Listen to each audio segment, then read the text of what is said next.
नमस्कार दोस्तों, मैं अमित ढोड अपने YouTube चैनल इतिहास अनफिल्टर्ड पर आपका स्वागत करता हूं। आज है 2 मार्च और आज हम बात करेंगे भारत कोकिला सरोजिनी नायडू के बारे में। सरोजिनी नायडू भारतीय स्वतंत्रता संग्राम की एक दिग्गज नेता, एक कवयित्री और एक प्रमुख राजनीतिज्ञ थी। अब अगर हम बात करें उनके प्रारंभिक जीवन और शिक्षा के बारे में, तो सरोजिनी नायडू का जन्म 13 फरवरी 1879 ईस्वी को हैदराबाद में हुआ था। इनके पिता का नाम अघोरनाथ चट्टोपाध्याय था, जो कि एक प्रमुख वैज्ञानिक और शिक्षाविद थे। अगर इनकी शिक्षा की बात करें तो सरोजिनी नायडू बचपन से ही एक मेधावी छात्रा रही है। इन्होंने मात्र 12 वर्ष की उम्र में मद्रास यूनिवर्सिटी से अपनी मैट्रिक की परीक्षा पास की। इसके बाद इन्होंने किंग्स कॉलेज लंदन से और कैम्ब्रिज के गिरटिन कॉलेज से अपनी उच्च शिक्षा प्राप्त की। अब अगर हम इन्हें बात करते हैं इनके कविताओं के बारे में, तो इन्होंने मात्र 12 साल की उम्र में कविताएं लिखना प्रारंभ किया। इनकी पहली कविता थी लेडी ऑफ द लेक। वह इनकी अन्य जो प्रमुख कविताएं हैं वे हैं the golden threshold, the bird of time व द ब्रोकन विंग।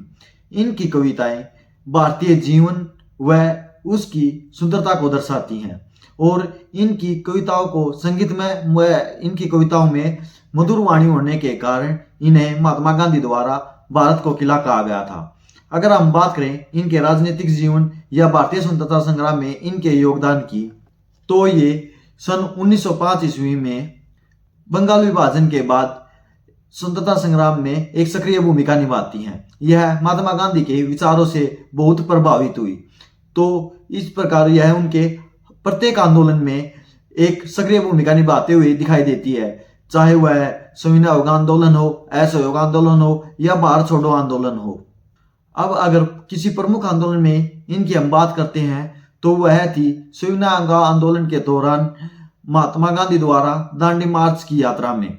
6 अप्रैल 1930 ईस्वी को महात्मा गांधी ने दांडी में जाकर नमक कानून को तोड़ा।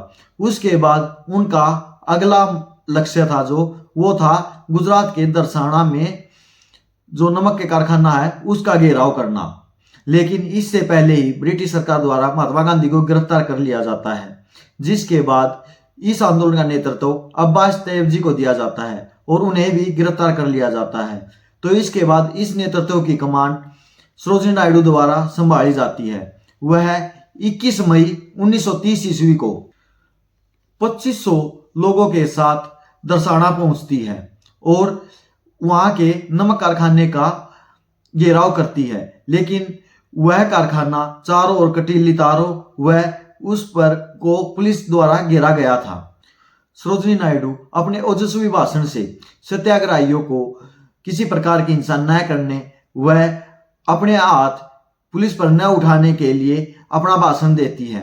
जैसे ही सत्याग्रही कारखाने की तरफ बढ़ते हैं तो पुलिस द्वारा भीड़ पर लाठीचार्ज किया जाता है, लेकिन इनमें से पर किसी के भी द्वारा कोई पुलिस पर पलटकर वार नहीं किया जाता और अगर पुलिस एक जत्थे पर हमला करती थी तो दूसरा जत्था सामने आकर खड़ा हो जाता था। लेकिन इस दौरान किसी प्रकार की कोई हिंसा नहीं हुई।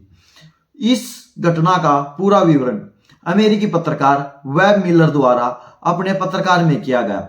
उसने अपने पत्रकार में लिखा कि मैंने अपने 18 साल के पत्रकारिता में बहुत से आंदोलन देखे, दंगे देखे और युद्ध भी देखे, लेकिन ऐसी दर्दनाक घटना मैंने किसी आंदोलन में नहीं देखी कि निहत्थे लोगों पर लाठियां बरसाई जा रही हैं।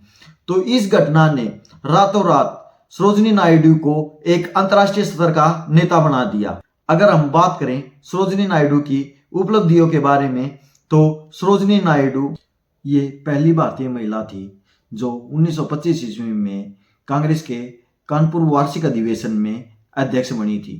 इसके बाद स्वतंत्रता के पश्चात वह पहली भारतीय महिला थी जो उत्तर प्रदेश की राज्यपाल बनी थी।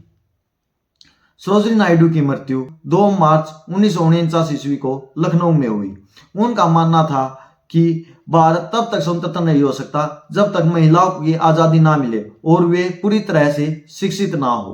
तो ये थी हमारी आज की वीडियो। अगर वीडियो पसंद आई है, वीडियो को लाइक करें, शेयर करें और चैनल को सब्सक्राइब करें। Thank you.